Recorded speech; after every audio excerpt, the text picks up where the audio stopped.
Okay, we're gonna go over moods. I dipped today, which is like something I'm used to because you know what? There.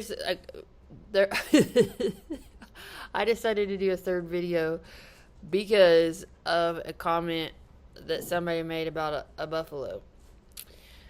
It said that a buffalo goes towards storms for strength instead of running away from storms. Now, I'm talking about storms in comparison with emotional vulnerability or moodiness or mercurial type of personality or whatever you want to call it. A mood is based on expectation, I think. I think that's totally what it is. Okay, so you expect to, whatever it is you're expecting of a situation, it'll take you up like that as long as you think you're getting there. But if something gets to where you get doubt or you're not getting the results that you think that you should be getting, you dip. And then it's like that all of the time. And that's just something to deal with. That's not something that you medicate because it has nothing to do with, it doesn't have anything to do with like being, having a special type of moodiness. It has to do with the key factor. What is it that you want and how are you getting there? And do you feel like getting up and trying again every day? And that's where that comes in. When you fall into despair, that's when you're like, such as I am 45 years old. I have never been married. I'm not even having sex. Nobody is here. And I am dreaming up ideas about love a lot of the time. And that can feel like if I focus on that part of things, Mr. Tony, if you're going to look at yourself, you move over there. Don't do that on me. That can feel like if I focus on the area to tell myself about my track record and how things currently are in the truth, that can feel like I need to eject myself out of even getting myself wrapped up in the same hope and dreams and desires that I've always had. But on the other side of that, if I start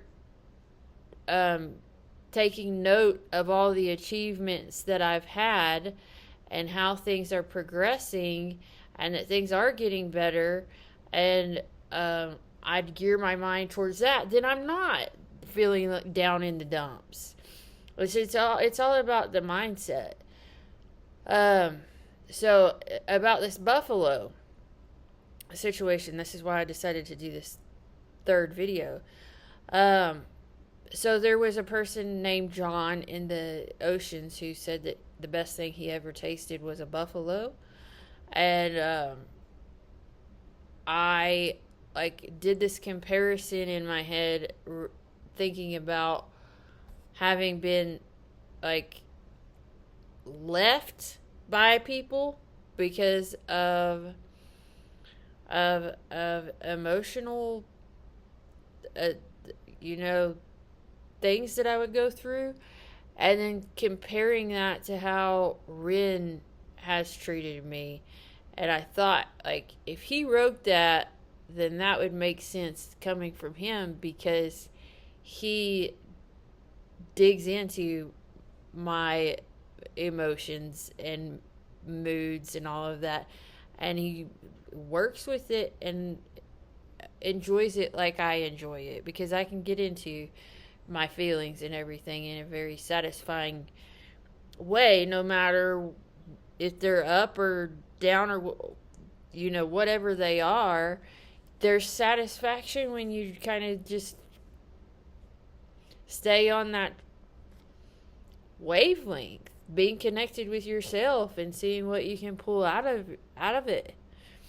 And so I thought that that was like another thing that uplifted me back towards him when I saw that. Like, if I compare how he's different than anybody I've ever met before, just from what I know of him and how he treats me, he does not make me feel rejected for being who I am. Like, he accepts me, kind of enjoys me, it seems, that in ways that I enjoy myself, and that is a good quality. Because if somebody doesn't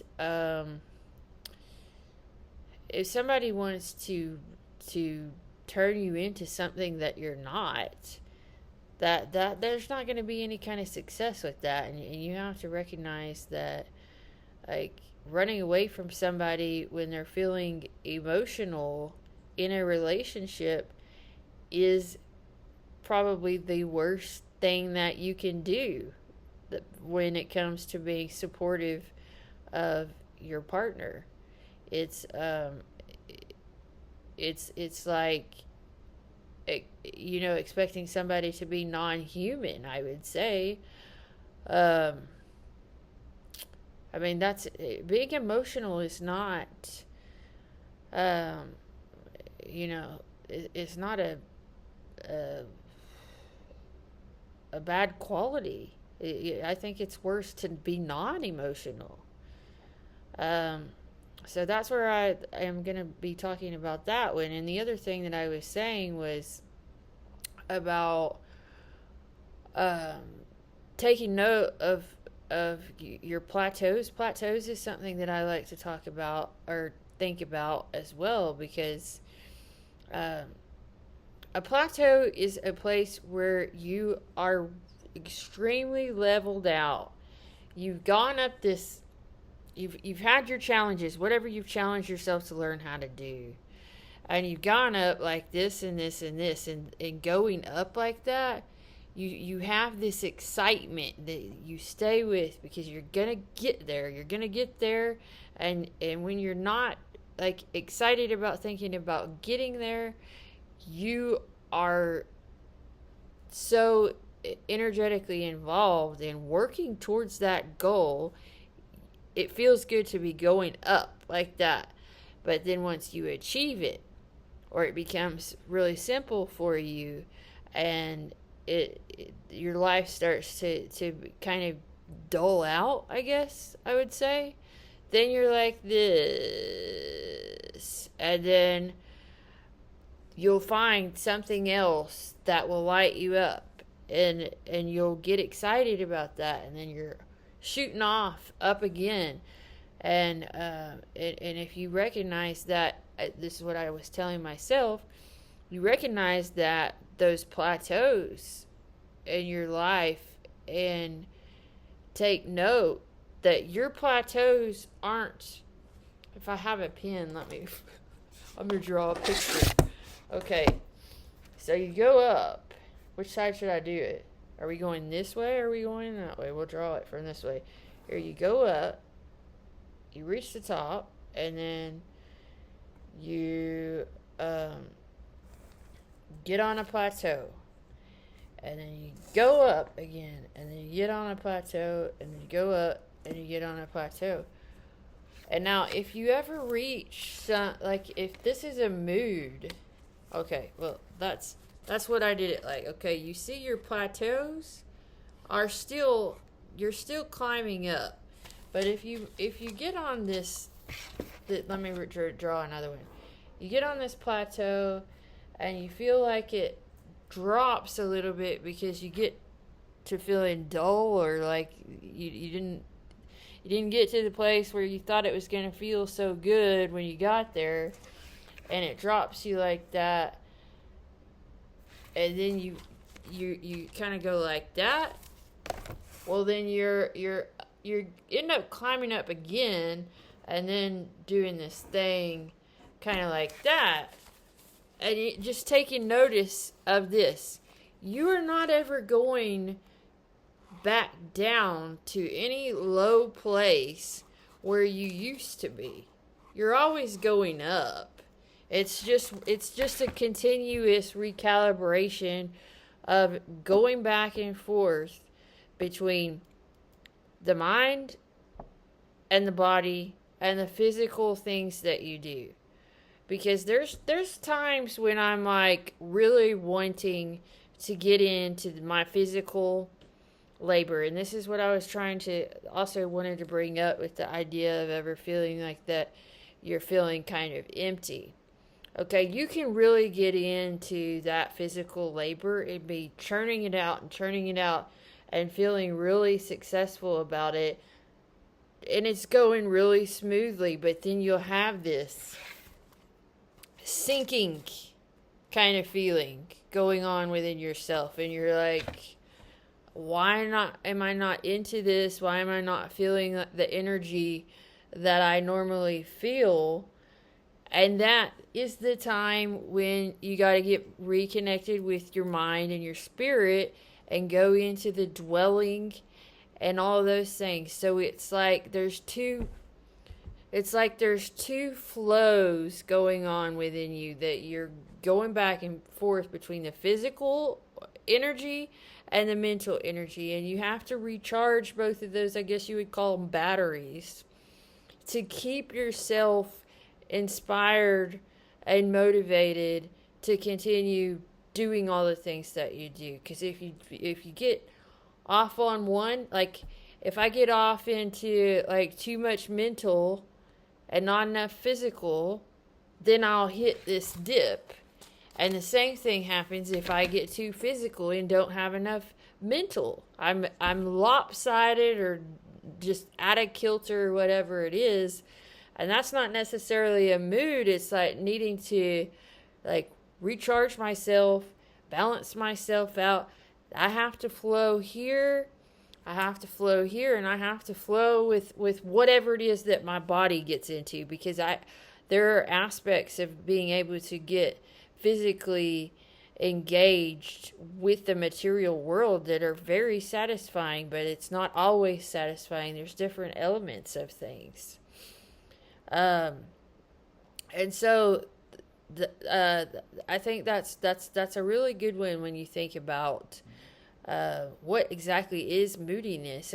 Like, of course you have your hormones, but those kind of, I mean, I think that's not near the kind of emotional moodiness that I feel is intense, like it is when you feel like you need to recharge your batteries and make sure that like you actually are on board and getting your results of your action oriented motion. Now, relationships and all that, because I haven't ever experienced success with it, I don't have a track record of it. And so that's a really big one for me with the moodiness. I have no track record of a successful romantic relationship.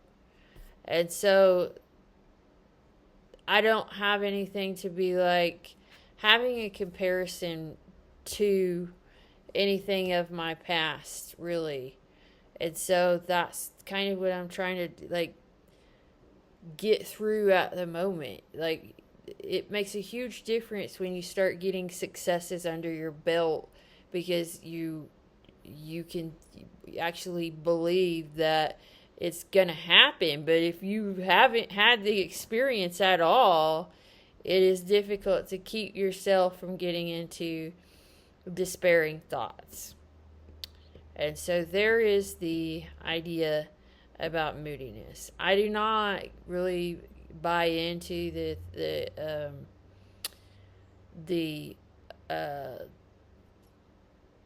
camp that likes to talk about dopamine and all those chemicals and stuff like that. That's not how I experience my body. Like, I think of two things, basically, mostly. Okay. Well, when it comes to what I do here, now this is not about love and romance, really. I mean, those things can make you feel like that, but basically, it is food and exercise. Food and exercise. Digestion. That's really it. Now, and then it's expectations, results. And then your mood is in between all of that.